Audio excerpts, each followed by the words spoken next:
Ram, is it true that you were scared of approaching Shabana ji for the role?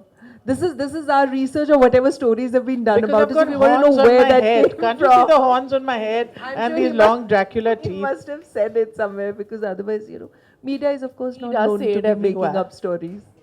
I'm shivering right now as I sit next to her. No, but this is the Shabana Azmi. Now, this is my first Hindi film, and though of course, what does it mean to like don this word called director in any case? Because how am I going to go out there and speak to the Shabana Azmi and tell her what to do?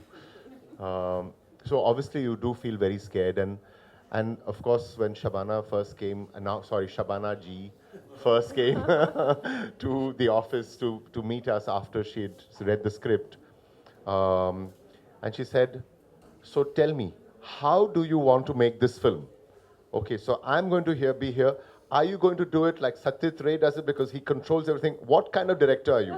And I started trembling even further. No, I just asked whether he was an auteur or whether he wants people to come on board. I just want people to come on board. I don't believe in the auteur system because I feel that this is collaborative. I'm here because Sonam is here, Shabana ji is here. I'm here because of them. No, but let me tell you, Yeah. he fooled me because when I asked him what are the directors he likes, one of them was Asghar Farhadi, whom I like, who's an Iranian director. And I said, oh wow, this is perfect. And yesterday I discovered that he actually likes Yadon Ki Barat. Had he told me that earlier, I would have had a thing or two. And I've also seen Padosan 9 times. He's seen Padosan 9 times. No, but this is the thing about all of us, right? That we are thankfully, this is one of the great things about being Indian. And I really value this, that our sort of cultural colonization is something which is there. At the same time, we are so rooted within who we are.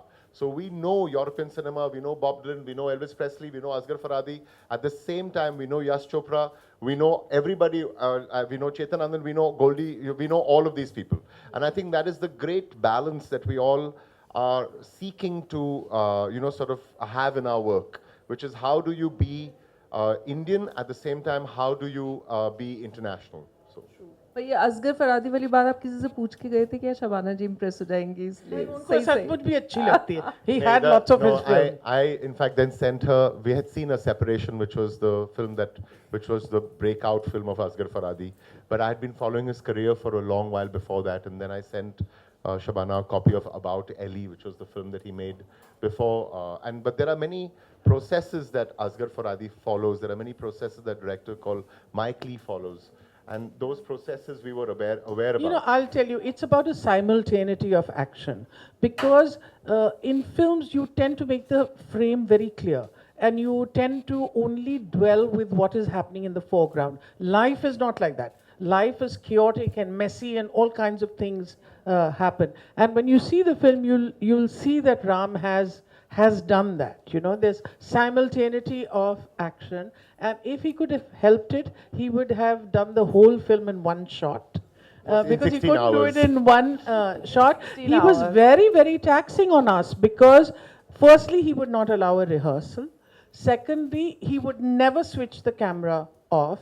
And his DOP was trained to sometimes something's happening in the foreground, but suddenly go in the background and see what's happening over there. So you really had to be on your toes. For me, it was like being in theater. It was like being in a play, you know. But you know, the thing, I've been trying to figure out how to get a life before action and after cut. How do you get a life before the film and after the film? Not just between the film. Not just between action and cut. A lot of our films, the characters exist between action and cut. So as a result of which, I don't say action, I don't say cut, because it means to me, and I create the before and I create the after in the hope that the in-between will feel like as if it is a life which is caught in between the before and after. So you never get to leave character ever.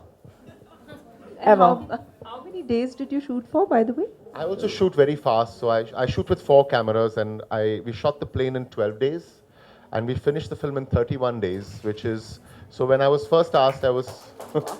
But you need to understand That's that that's the loudest slap I've got. No, but I make you understand this.